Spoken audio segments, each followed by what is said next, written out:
사랑하는 성도 여러분, 지난번에 우리는 아담과 이브에 대한 두 차례에 걸친 성서 연구를 했습니다. 오늘은 가인과 아벨에 대하여 알아보려고 합니다. 낙원에서 추방당한 아담이 자기 아내와 동침하여 가인을 얻었습니다. 출산한 하와는 내가 주님의 도우심으로 남자아이를 얻었다고 말하면서 그 아이의 이름을 가인, 곧 어둠이라는 뜻의 이름을 붙여주었습니다. 그런데 가인이라는 이 말은 또 다른 의미를 가지고 있는데 우리가 아는 무기로서의 창을 의미하기도 했습니다. 그 아담과 이브는 아벨이라는 이름의 동생을 얻었습니다. 아벨은 히브리어로 헤벨이란 말인데 그 뜻은 수음 또는 허물을 의미합니다. 왜 그런 이름을 붙였는지 설명되어 있지 않지만 우리는 이미 그 이름의 뜻에서 우리가 그가 짧은 삶을 살 것이라는 암시를 읽을 수 있습니다. 세월이 지나 가인은 밭을 가는 농부가 되었고 아벨은 양을 치는 목자가 되었죠. 이로써 전혀 다른 생존 방식을 갖는 개별적인 직업들로 인류의 분열이 시작된 것입니다. 그리고 이 분열은 곧 제단의 분열로 이어졌고 인류의 형제가 파괴될 만큼 이 제단의 분열은 매우 심각해질 것임을 암시하고 있습니다. 사피엔스, 호모 데우스라는 책으로 우리에게도 널리 알려진 이스라엘의 학자 유발 하라리에 의하면 호모 사피엔스의 역사를 형성한 것은 세 개의 혁명이었다고 합니다. 먼저 약 7만 년 전에 일어난 인지혁명이 그것이고요. 12,000년 전에 발생한 농업혁명, 그리고 약 500년 전에 시작된 과학혁명이 그 세 가지 혁명입니다. 오늘 우리가 관심을 기울이는 창세기의 가인과 아벨 이야기는 12,000년경에 발생한 농업혁명기를 배경으로 한 이야기입니다. 농업혁명 이전 인간은 약 250만 년 동안 식물을 채취하고 야생동물을 사냥하면서 사는 방식을 유지해 왔죠. 그런데 이 모든 상황이 약 1만 년 전 달라진 것입니다. 인간은 씨를 뿌리고 작물에 물을 대고 잡초를 뽑고 좋은 목초지로 양들을 이끌고 다녔던 것입니다. 이런 농업혁명은 인구의 기하급수적인 증가를 가능하게 했습니다. 그런데 농부였던 가인이 목자였던 아벨을 살해한 이 사건은 바로 이 농업혁명기의 사회적 갈등에서 비롯된 것이라고 추정됩니다. 가인은 하나님에게 땅에서 거둔 곡식을 제물로 바치고 아벨은 양떼 가운데서 맛배의 기름기를 바쳤다고 합니다. 주목할 것은 가인과 아벨이 따로따로 제사를 드렸다는 것이죠. 제2의 차이는 단지 제물의 차이만이 아니라 가인과 아벨로 대변되는 두 공동체의 종교생활의 차이도 드러내고 있습니다. 그런데 주님은 아벨과 그가 바친 제물은 반기셨으나 가인과 그가 바친 제물은 반기지 않으셨다고 합니다. 하나님께서 왜 그러셨을까요? 성경은 하나님의 편의 이유를 설명하고 있지 않습니다. 하나님이 곡식보다 동물 제물을 더 좋아하셔서 그랬는지, 아니면 이른바 유목 문명과 농경 문명 사이의 문화적 충돌을 상징적으로 표현한 것인지 분명하지 않습니다. 게다가 두 문명 사이의 우열을 다투기 위한 것이라면 하나님께서 아담에게 땅을 경작하는 일을 맡겼다는 것도 사실은 이해하기 어려운 일이죠. 다만 히브리서 11장 4절은 믿음으로 아벨은 가인보다 더 나은 제물을 하나님께 드렸다고 보도한 것을 근거로 종교개혁자들은 제물이 아니라 제물을 바치는 사람의 마음이 가인보다 아벨의 마음이 더 낫기 때문이라고 해석하기도 했습니다. 그러나 성경이 아무런 이유를 밝히지 않는 것은 제물을 받아들일지 받아들이지 않을지, 어떤 제물을 받아들일 전적으로 오직 하나님의 뜻이지 인간이 영향을 끼칠 수 없다는 뜻입니다. 스스로 계신 분이신 하나님, 은혜롭고 싶은 자에게 은혜롭고 자비롭고 싶은 자에게 자비를 베푸시는 분이시기 때문이죠. 어쨌든 자신의 재물을 반기지 않으신 것에 대해 가인은 몹시 화가 나 얼굴빛이 달라졌습니다. 하나님의 자비로운 얼굴이 자기 아우에게 향하는 것을 시기했던 것이죠. 그런데 사람만이 자신의 감정이 얼굴에 드러나는 동물이라고 합니다. 물론 자기 감정을 잘 감출 수 있어 도무지 그 얼굴을 보고서야 판단하기 어려운 사람도 있지만, 사람의 얼굴은 다석 유영모 선생이 말한 것처럼 얼, 곧 정신이 들어있는 골짜기 같아 사람의 내밀한 속생각이 드러나는 자리입니다. 화가 난 가인이 무슨 일을 저지를지 걱정이 되셨는지 하나님은 어찌하여 내가 화를 내느냐, 얼굴빛이 달라지는 까닭이 무엇이냐고 묻습니다. 하나님께서 오히려 절박해지신 것입니다. 너무 늦기 전에 위기에 처한 아들에게 퇴로를 열어주려는 아버지다운 말씀입니다. 비록 재물이 받아들여지지는 않았지만 그것 때문에 가인이 버림을 받지 않았음을 알 수 있습니다. 곧바로 하나님은 이어서 말씀하십니다. 내가 올바른 일을 하였다면 어찌하여 얼굴빛이 달라지느냐? 내가 올바르지 못한 일을 하였으니 죄가 너의 문에 도사리고 앉아서 너를 지배하려고 한다.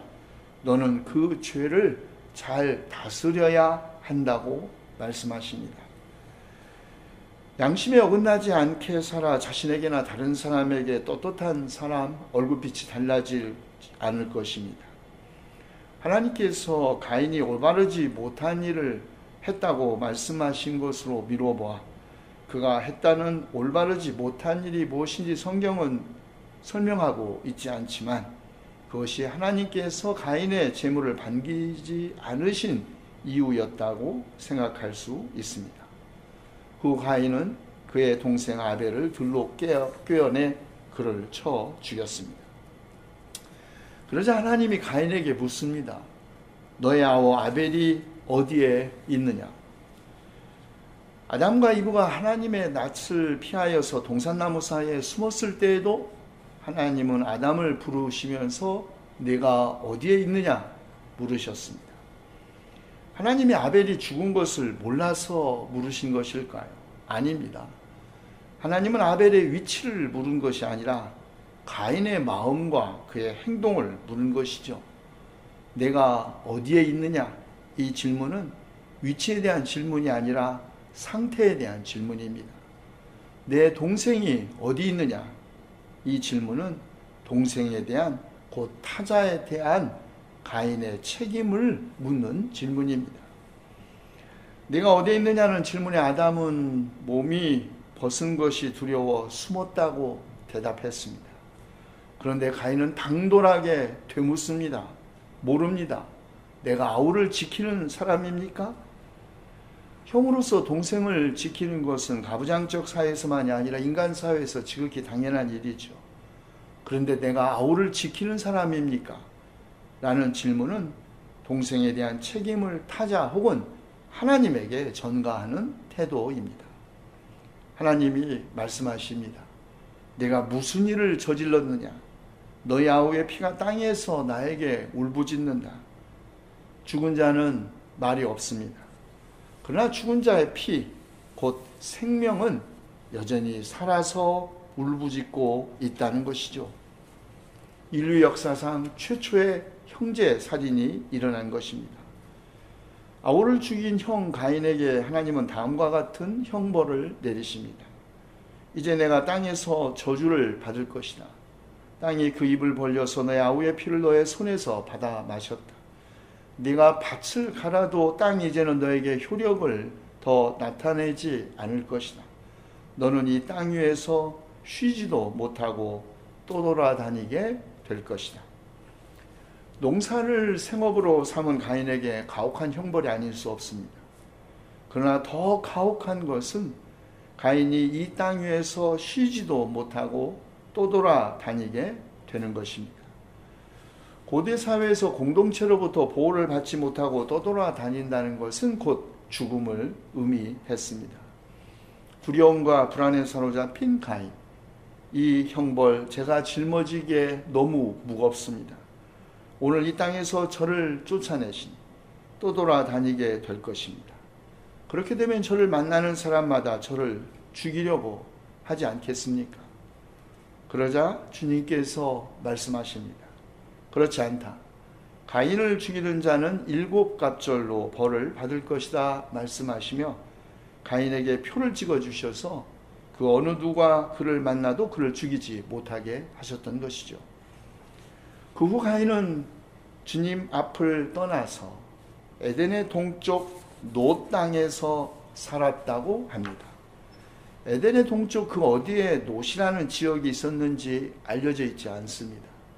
그런데 히브리인들은 노시라는 지명에서 히브리어 노드, 곧 떠도는 이라는 뜻을 재발견했다는 점이 중요합니다. 그러므로 노시라는 지역은 그 지역의 이름이자 동시에 휴식 없는 땅, 영원한 나그네 땅을 상징합니다. 동생 아벨을 죽인 형 가인 이야기를 들은 대부분의 사람들은 아마 이런 질문을 할 것입니다. 첫째, 하나님은 왜 동생 아벨의 제물은 반기시면서 형 가인의 제물은 반기지 않으셨을까? 곡식제물보다 피 흘리는 동물 제사를 더 좋아했기 때문일까? 둘째, 하나님께서 자기 제물을 반기지 않으시자 몹시 화가 난 가인이 무슨 일을 저지를지 전능하신 하나님께서 모르셨단 말인가? 하나님은 가인의 아우살인을 막으셨어야 하지 않겠는가? 마치 아담과 이브가 금지한 열매를 먹을 것을 미리 하신 하나님께서 그것을 막을 수도 있었을 텐데 왜 막지 않으셨나 하는 질문입니다. 세 번째 질문. 가인이 아벨을 쳐 죽인 후 죽은 아벨의 피가 땅에서 울부짖는다 했는데 도대체 그것은 무슨 뜻일까? 무관 사람의 피를 받아 마신 땅도 더 이상 효력을 나타내지 못한다는 것은 인간의 죄악이 땅, 곧 자연에도 영향을 미친다는 것을 의미하는가? 이런 질문들 제기될 것입니다. 그렇다면 가인과 아벨 이야기의 그러면 핵심은 도대체 어디에 있을까요? 첫째, 가인과 아벨은 이른바 농경문화와 유목문화 사이의 역사적 갈등을 보여주면서 동시에 한 인간의 시기와 폭력, 화와 형제 살인이라는 인간의 본성을 원형론적으로 보여준 이야기이라는 것입니다. 가인이 아벨을 살해한 이유가 시기 때문이라는 것이죠. 옥스포드 영어 사전을 보니까 시기를 다음과 같이 정의하고 있습니다. 악의 또는 적대감, 반감, 적의, 원한, 혹은 적극적인 해악, 위해, 가해, 또는 다른 사람이 소유한 이점에 대해 생각함으로써 야기되는 반감과 억울한 감정. 시기에 관하여 날카로운 통찰력을 보인 철학자 가운데 한 사람, 임마누엘 칸트입니다. 그는 시기는 지극히 고유한 인간의 본성으로 시기심에 사로잡힌 자는 고통과 고뇌에 빠질 뿐만 아니라 다른 사람의 행복을 파괴하고자 하는 욕망에 시달립니다. 시기는 다른 사람은 물론이고 스스로에 대한 도리에도 어긋나는 감정입니다. 또한 시기가 자기 자신에게도 해로운 이유는 자기 장점이 다른 이의 장점에 비해 하잘것없는 것처럼 느껴지게 만들기 때문이라고 말했습니다. 그러나 시기는 사실 사람들이 부정하고 싶은 욕망이기도 합니다. 왜냐하면 누군가를 시기한다는 것은 자기 자신이 스스로 속이 좁고 비열하고 째째한 인간이라는 걸 인정하는 셈이 되기 때문입니다. 그래서 시기는 결코 공개적으로 이루어지지 않습니다. 시기는 언제나 보이지 않는 곳에서 비밀리에 계획되는 음모의 성격을 띱니다. 뭐라 이름 지을 수 없는 악의, 냉혹하고도 은밀한 적의, 이룰 수 없는 열망, 숨겨진 증오와 원한이 시기의 중심에 덕지덕지 매달려 있는 것이죠. 창세기 저자는 하나님에 대한 복종에서 일단 벗어난 인류에게 어떤 일이 일어나는지를 보여주는데, 그 첫 번째 사건이 바로 형제 살인이었습니다. 인간은 불가항력적인 힘, 악마적인 세력 혹은 시기심이라고 불리는 이런 악마적인 세력에 사로잡혀 다른 사람을, 그것도 형제를 죽일 수도 있는 인간 본질의 일면을 표현하고 있는 것이죠. 그러나 다른 한편으로는 아벨 살해는 당시에 널리 알려져 있던 인신 제사였다고 추정하는 학자들도 물론 있습니다. 그렇다면 인간이 하나님으로부터 분리된 상태에서 죄를 저지른 것이 아니라 하나님에게 나아가는 바로 그 자리에서, 곧 제단에서 죄를 저질렀다. 여기에 가인이 저지른 죄의 가공스러움이 있는 것입니다. 역사적 예수 연구가인 크로사는 가인의 아벨 살해 사건을 당시의 어떤 가부장적인 세계에서 장남이 상속권을 가지는 방식에 대한 일종의 대항 문화의 시각에서 봅니다. 다시 말해 하나님은 형 이스마엘 대신에 동생 이삭을 선택하셨죠. 형 에서 대신에 동생 야곱을 선택하신 것도 같은 맥락에 있는 사건입니다. 하나님이 강력한 가부장제를 스스로 뒤집어 엎는 결정을 하신 것이죠. 철저하게 가부장제가 지배하는, 그래서 형을 통하여 모든 것이 상속되는 가부장적 질서를 흔드시고 오히려 동생이 하나님의 약속사와 구원사의 주체가 되게 하신 것입니다. 그런 결정, 형이 동생을 섬기게 될 것이라는 창세기 25장 23절의 선언에서 극적으로 드러나고 있습니다. 하나님이 형인 가인보다 동생인 아벨을 선호하신 사건은 바로 그런 문화적 도전을 예비적으로 경고하신 사건이라는 말이죠. 요약하면 가인의 아벨 살해 이야기는 농부가 목자를 살해하고 첫 번째 도시를 세웠고 그 후 폭력이 기하급수적으로 인류의 역사에서 확대된 사실을 반영하는 것이란 말입니다. 가인과 아벨 이야기의 두 번째 핵심, 죄가 너의 문에 도사리고 앉아서 너를 지배하려고 한다. 너는 그 죄를 잘 다스려야 한다 라는 하나님의 말씀은 인간이 죄를 지을 수도 있지만 스스로 죄를 다스릴 수도 있는 자유의지와 능력을 하나님께서 주셨다는 것입니다. 죄는 피할 수 있습니다. 폭력이 점차 확대되는 당시의 시대적 배경에서 그런 폭력의 확대가 불가피한 것은 아니라고 성경은 주장하는 것입니다. 인간의 문명이 지극히 정상적인 것이라고 늘 간주해 왔던 폭력, 또 인간 본성이 폭력적이라는 주장 성립할 수 없다는 것입니다. 폭력은 피할 수 없는 운명도 아니고 폭력은 능히 인간의 자유의지에 의해서 극복될 수 있는 것입니다. 가인의 아벨 살해는 최초의 형제 살인의 사례만은 아닙니다. 그것은 폭력의 원초적 기원을 죄로 간주한다는 성경의 증언이죠. 죄라는 단어가 여기에서 처음으로 등장하기 때문입니다. 세 번째 핵심, 동생을 살해한 가인을 하나님께서 처벌하지 않으셨다는 것이 중요합니다. 땅이 농부 가인을 저주한 이유는 그가 동생의 피를 뿌려 땅을 더럽혔기 때문입니다. 가인은 농부로부터 다시 수렵 채취 생활자로 전락했습니다. 인간 행위로 인한 귀결이 하나님의 처벌로 잘못 해석되지 않고 있다는 사실을 주목해야 합니다. 그리고 네 번째, 가인은 주님 앞을 떠나서 에덴의 동쪽 롯 땅에서 살았다고 합니다. 가인은 주님 앞에서 물러났습니다. 그럼에도 불구하고 그런 가인을, 하나님을 포기하고 떠나간 그런 가인을 하나님은 결코 포기하지 않으시고 보호하신다는 것, 이것이 가인과 아벨 이야기의 또 다른 핵심입니다.